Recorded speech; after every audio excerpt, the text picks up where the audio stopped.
Hello students, our today's topic is information technology industry. Last topic में students हमने ये discuss किया था कि कॉटन टेक्सटाइल इंडस्ट्री अहमदाबाद और ओसाका जो कि जापान में है उसमें क्या डिफरेंस है और वहाँ पे इतनी ज़्यादा कॉटन टेक्सटाइल इंडस्ट्रीज़ क्यों हैं। आज हमारी जो इंडस्ट्री जिसके बारे में हम बात कर रहे हैं वो है इंफॉर्मेशन टेक्नोलॉजी, जिसका शॉर्ट फॉर्म क्या होता है, आईटी इंडस्ट्री हम बोलते हैं। Information technology industry is based on hardware, software, database and telecommunication.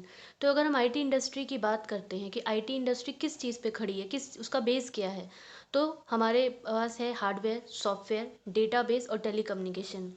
Hardware आपको पता होगा स्टूडेंट्स, जो कंप्यूटर में इक्विपमेंट यूज़ होते हैं उसको हम कहते हैं। फिर आपका सॉफ्टवेयर है, फिर डेटा बेस्ड है, मतलब एक सेट ऑफ डेटा जो कि कंप्यूटर में होता है, जो हमें अलग अलग फंक्शन करने में मदद करता है, और टेलीकम्युनिकेशन। तो इन चीज़ों के ऊपर हमारा आईटी इंडस्ट्री जो है पूरा बेस्ड होता है। This industry has grown rapidly since the middle of 20th century with the invention of the chip और the IC integrated chip in circuit. तो ये जो इंडस्ट्री है आईटी इंडस्ट्री, ये 20th सेंचुरी के मिडिल तक आते आते आते काफ़ी ज़्यादा ग्रोथ कर गई, क्योंकि किस चीज़ का इन्वेंशन हो गया था, चिप या आईसी इंटीग्रेटेड सर्किट की खोज हो चुकी थी, इन्वेंशन हो चुका था। आईटी इंडस्ट्री की वजह से बिजनेस को काफ़ी ज़्यादा मदद मिलती है और इकोनॉमीज़ को भी मदद मिलती है। इकोनॉमीज़ मतलब देश की हम यहाँ बात कर रहे हैं, अर्थव्यवस्था की, कि उसको ग्रो करने में काफ़ी मदद मिलती है। आईटी प्रोफेशनल्स जो होते हैं मल्टीटास्क फंक्शन एक साथ कर सकते हैं, जैसे डेटा को मैनेज करना, हार्डवेयर को डेवलप करना, सॉफ्टवेयर को डेवलप करना, कंप्यूटर्स के लिए नेटवर्किंग। तो आईटी इंडस्ट्री इस तरीके से बिजनेस और इकोनॉमीज़ की मदद करती है। इंडिया में अगर हम आईटी सेक्टर की बात करें तो नाम क्या आएगा हमारे दिमाग में, आएगा बेंगलुरु का नाम आएगा। तो बेंगलुरु कहाँ पे है, आपका कर्नाटका में है। तो यहाँ पर इतनी ज़्यादा आईटी इंडस्ट्रीज़ क्यों हैं, इसके भी कुछ फैक्टर्स हैं, इसके कुछ कारण हैं। Bangalore is situated in Karnataka on the Deccan Plateau. It has been an important business center since independence. तो मतलब बेंगलुरु आपका एक इम्पॉर्टेंट आईटी डेवलप करने वाले इंडस्ट्री जहाँ सबसे ज़्यादा मिलती हैं, तो बेंगलुरु आपका एक इम्पॉर्टेंट सेंटर बन गया। मतलब इंडिपेंडेंस जब से हुआ है इंडिया का, तब से ये बेंगलोर जो है आपका, बेंगलुरु जो आपका सिटी है, वहाँ पे हम देख सकते हैं कि बहुत ज़्यादा आईटी इंडस्ट्रीज़ हैं। बहुत सारी पब्लिक सेक्टर कंपनी भी यहाँ पर हैं, जैसे कि आपकी हिंदुस्तान एरोनॉटिक लिमिटेड है, भारत इलेक्ट्रॉनिक लिमिटेड है, इंडियन टेलीफोन इंडस्ट्री है। ये सारी की सारी पब्लिक सेक्टर इंडस्ट्रीज़ जो हैं आपकी कहाँ लोकेटेड है, बेंगलुरु में है। साइंस और टेक्नोलॉजी, साइंस एंड टेक्नोलॉजी एक पॉपुलर फील्ड है कर्नाटका में। स्टडी मतलब जो भी हम वहाँ पे स्टडी की बात करते हैं, पढ़ाई की बात करते हैं, तो टॉप पे दो ही सब्जेक्ट्स आते हैं, एक साइंस और दूसरा टेक्नोलॉजी, जिसकी वजह से हम कह सकते हैं कि बैंगलोर में आईटी इंडस्ट्री इतनी ज़्यादा डेवलप हो चुकी है। Software consultancy companies here work founded mostly by Indian. और बेंगलुरु में जितनी भी सॉफ्टवेयर कंसल्टेंसी कंपनीज हैं जो कि सॉफ्टवेयर बनाती हैं, वो ज़्यादातर वहाँ पे फाउंड करने वाले, खोजने वाले, लगाने वाले कौन हैं, इंडियंस ही हैं, भारतीय ही हैं। The owner of these companies have worked abroad. और जो इसके ओनर हैं, जो मालिक हैं, वो ज़्यादातर कंपनीज के जो मालिक हैं वो कहाँ से वर्क करते हैं, अब्रॉड मतलब बाहर से, विदेश से वर्क करते हैं। ज़्यादातर कहाँ से, यूएसए से। After completing the professional courses, मतलब अपनी प्रोफेशनल पढ़ाई पूरे करने के बाद।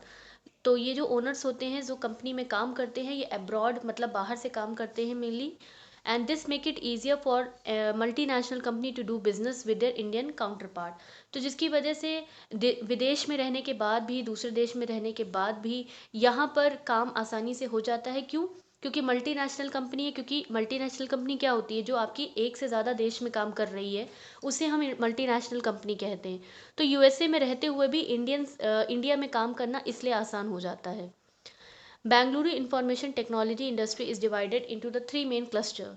अगर हम आईटी इंडस्ट्री की बात करते हैं बेंगलोर की, तो वो तीन पार्ट्स में बटी है। Number one, STP, software technological park of India.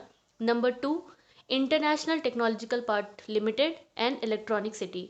तो इस तरीके से पूरा आपका बेंगलुरु इंफॉर्मेशन टेक्नोलॉजी इंडस्ट्री तीन पार्ट्स में काम करती है। कुछ इंपॉर्टेंट फैक्टर्स हैं, कुछ कारण हैं जिसकी वजह से आईटी इंडस्ट्री इतनी ज़्यादा बेंगलुरु में है। नंबर वन, आईटी इंडस्ट्रीज़ में जो क्वालिफाइड लोगों की ज़रूरत होती है, जिन प्रोफेशनल की ज़रूरत होती है, वो यहाँ पे बहुत ज़्यादा हैं। IT industry required qualified professional as it is mostly idea based and Bengaluru has these professional in abundance. तो बेंगलुरु में इस तरह के प्रोफेशनल्स की अबंडेंस है, मतलब बहुत ज़्यादा मात्रा में है।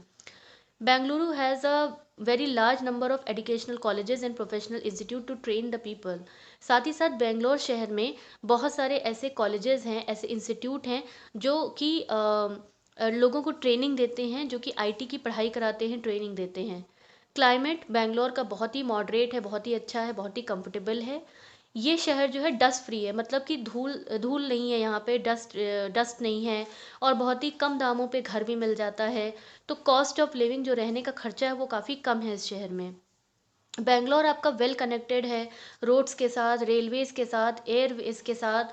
तो आने जाने में कोई भी प्रॉब्लम नहीं होती है, चाहे नेशनल या इंटरनेशनल लेवल पे हम बात करें। तो बेंगलोर वेल कनेक्टेड है सारे ट्रांसपोर्टेशन से।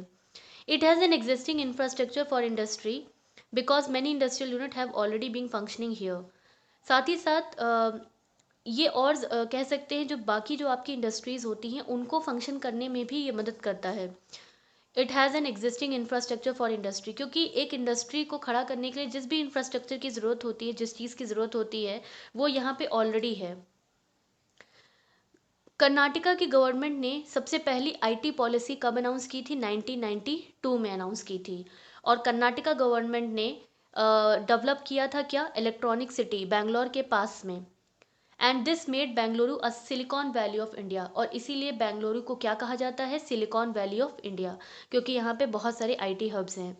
बहुत सारी इंडियन आईटी कंपनी जो कि बैंगलोर से ऑपरेट करती हैं, जैसे कि विप्रो है, टीसीएस है, टाटा कंसल्टेंसी जो है, ये सब आपकी कहाँ से ऑपरेट करती है? बैंगलोर से करती है, और ये आपकी इंडियन आईटी कंपनीज हैं। Now, because of the availability of skilled professional, reasonable cost, number of international IT company like IBM, Microsoft, Hewlett Packard, Intel, Motorola, GE have set up base in Bangalore. क्योंकि IT industry वहाँ पे इतनी ज़्यादा developed है बेंगलोर में, वहाँ पे professionals हैं, वहाँ पे कॉस्ट ऑफ लिविंग भी कम है, वहाँ पे बहुत सारी इंटरनेशनल आईटी कंपनीज जैसे कि आईबी, माइक्रोसॉफ्ट है, एलेट पैकवर्ड है, इंटेल है, मोटरोला है, तो इन लोगों ने अपना बैंगलोर में बेस बना लिया। बेस मतलब कहीं ना कहीं उन्होंने अपनी भी फैक्ट्रीज, अपने ऑफिस सेटअप कर रखे हैं, क्योंकि बैंगलोर में सारी सारी चीज़ें अवेलेबल हैं जो कि एक आईटी इंडस्ट्री को चाहिए होती है। Information technology industry at silicon valley. अभी तक हमने बात जो की है बेंगलोर की, वो हमने इंडिया की बात की है। अब हम बात कर रहे हैं सिलिकॉन वैली की, जो कि आपका इंडिया में नहीं है, जो कि आपका कहाँ पे है? यूएसए में है। California, the southern shore of San Francisco Bay in California. तो सैन फ्रांसिस्को बे के पास में आपका कैलिफोर्निया है। ये एक इंडस्ट्रियल रीजन है जिसको सिलिकॉन वैली के नाम से जाना जाता है। क्यों? क्योंकि यहाँ पे बहुत सारी इलेक्ट्रॉनिक और कंप्यूटर कंपनीज हैं, बहुत सारी कंप्यूटर कंपनीज हैं यहाँ पर, इसीलिए इसको सिलिकॉन वैली के नाम से जाना जाता है।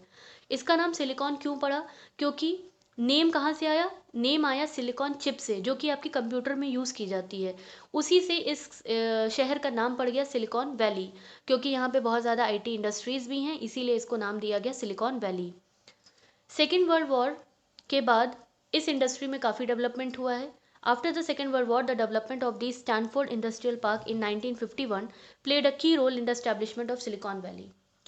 तो सेकेंड वर्ल्ड वॉर के बाद सिलिकॉन वैली के स्टैब्लिशमेंट में किसने मदद की? स्टैनफोर्ड इंडस्ट्रियल पार्क के डेवलप्ड होने की वजह से 1951 में आपका सिलिकॉन वैली इतना ज़्यादा यहाँ पे अच्छे से स्टैब्लिश हो पाया था।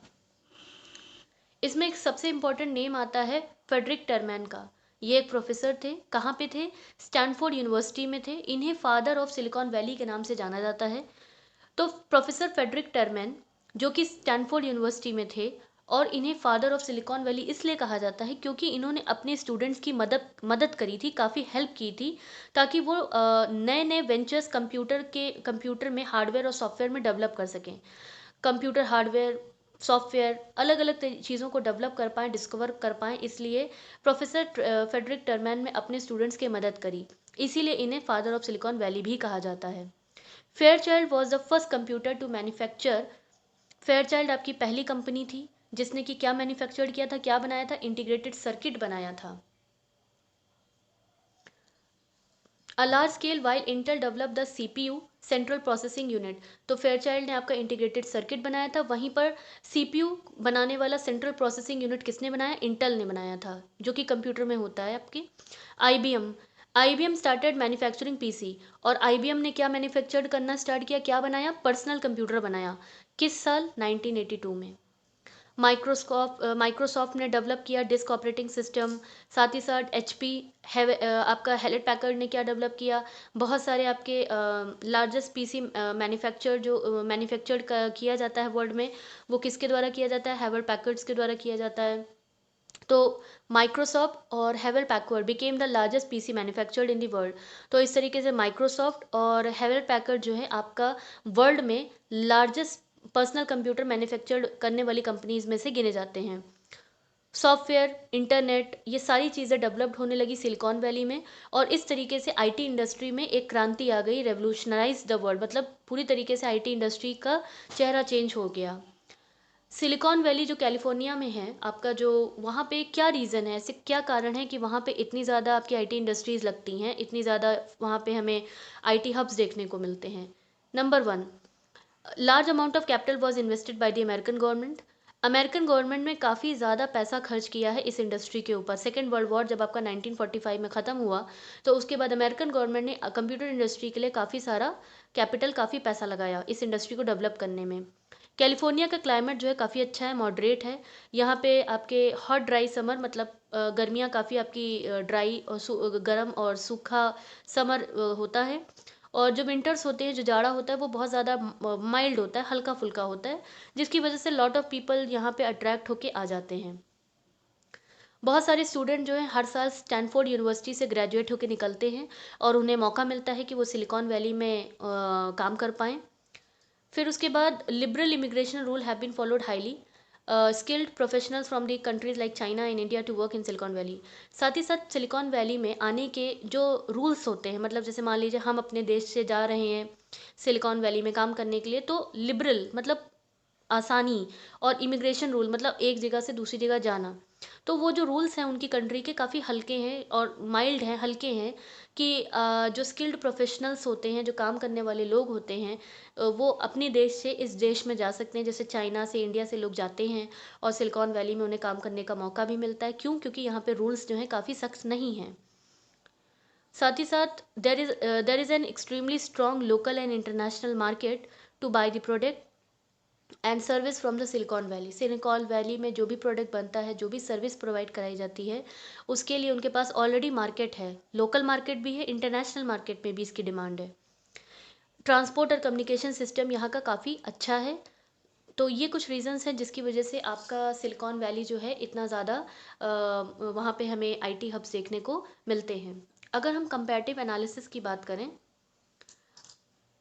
लास्ट पॉइंट स्टूडेंट्स ये रह गया, ये भी देख लेते हैं। A new system was started in Silicon Valley which allowed the employees of the company a share in the profit of the company in which they work. साथ ही साथ सिलिकॉन वैली में एक नए तरीके का सिस्टम, एक नए तरीके का काम करने का तरीका स्टार्ट किया गया, जिसमें कि जो काम करने वाले एम्प्लॉयज़ होते हैं, जो कंपनी में काम कर रहे होते हैं, उन्हें भी कंपनी का प्रॉफिट शेयर करने का मौका मिलता है। तो जिसकी वजह से इंडस्ट्रीज़ को क्या मिलता है? एक बूस्टअप, आगे बढ़ने का मौका मिलता है। अब अगर हम कंपैरिजन देखें, Bengaluru India, silicon valley USA, type of company.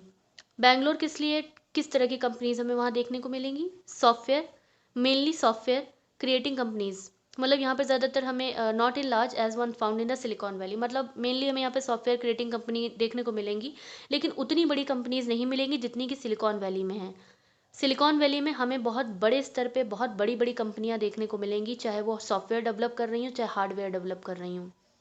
Bangalore में आईटी इंडस्ट्री का डेवलप्ड होने का क्या रीज़न है? Many foreign companies were in need of software, क्योंकि यहाँ पे बहुत सारी फॉरेन कंपनीज ने कोलैबोरेशन में काम किया है इंडियन कंपनीज के साथ। सिलिकॉन वैली में क्या रीज़न है? Many technologies were developing whose requirement grew both in domestic and foreign companies. साथ ही साथ यहाँ पे बहुत सारी टेक्नोलॉजीज़ का डेवलपमेंट हो चुका है, और जो भी सामान ये यहाँ बनाते हैं उसकी लोकल मार्केट में और इंटरनेशनल मार्केट में दोनों जगह डिमांड है। डेवलपमेंट, कॉस्ट ऑफ डेवलपमेंट, यहाँ पे लो कॉस्ट ऑफ डेवलपमेंट है, प्रोजेक्ट्स जो डेवलप किए जाते हैं उनमें काफ़ी लो कॉस्ट रखी जाती है, और यहाँ पे कॉस्ट ऑफ डेवलपमेंट काफ़ी ज़्यादा है, मतलब खर्चा ज़्यादा होता है। फंड फॉर कंपनीज, कंपनीज को फंड कौन प्रोवाइड करता है? They get fund only for the solid and well research venture, मतलब बैंगलोर में जो आईटी इंडस्ट्रीज़ हैं उनको जो फंड मिलता है वो तभी मिलता है जब उनका जो प्रोजेक्ट हो वो काफ़ी सॉलिड हो, और उनके पास जो प्रोजेक्ट हो उस पर काफ़ी रिसर्च की गई हो, तभी उन्हें फंड मिलता है। Many sources are ready to fund even risky ventures. और सिलिकॉन वैली में यहाँ पे जो भी प्रोजेक्ट्स होते हैं यहाँ पे इनको फंड की कमी नहीं होती है, क्योंकि बहुत सारे सोर्सेज होते हैं जो कि इनको फंड देने के लिए तैयार रहते हैं। अगर उनका काम रिस्की है, अगर प्रोजेक्ट में खतरा है, तब भी यहाँ पे उनको फंड की कमी नहीं होती है। बहुत सारे सोर्सेज होते हैं जो यहाँ पे इन्वेस्ट करने के लिए तैयार रहते हैं। लेबर और मैन पावर की बात करते हैं। यहाँ पर ट्रेंड और स्किल्ड वर्कर्स आसानी से मिल जाते हैं यूनिवर्सिटी से। मतलब कर्नाटका के हमने अभी पढ़ा था कि बहुत सारे वहाँ पे आपके आईटी इंडस्ट्रीज़ हैं, इंस्टीट्यूट हैं, तो यहाँ पे ट्रेंड और स्किल्ड वर्कर्स मिलते हैं। सेम हियर, यहाँ पे भी स्टैनफोर्ड यूनिवर्सिटी है, तो हर साल बहुत सारे ग्रेजुएट्स स्टैनफोर्ड यूनिवर्सिटी से निकलते हैं, तो यहाँ पे भी ट्रेंड और प्रोफेशनल्स आपको मिल जाएंगे। तो ये कंपैरेटिव एनालिसिस है। Now we will go for the exercise portion.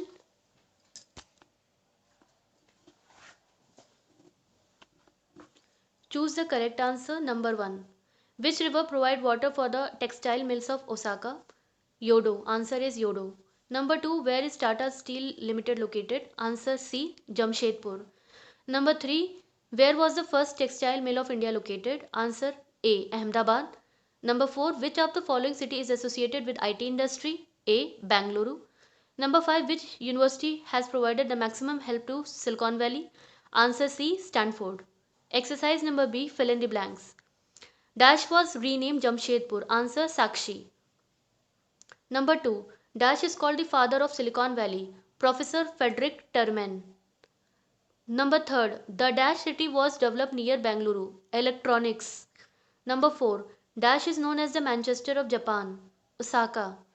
Number 5. Pittsburgh is located in southwest dash in USA. Pennsylvania. Exercise number C. True and false. Tata Steel Limited is located in the state of West Bengal. False.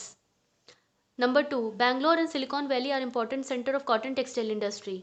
False. Number 3.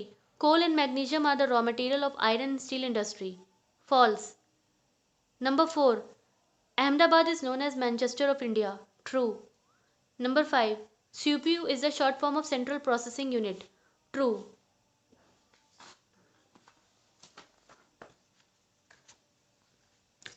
Last exercise. Match the column. Silicon Valley. Answer Information Technology.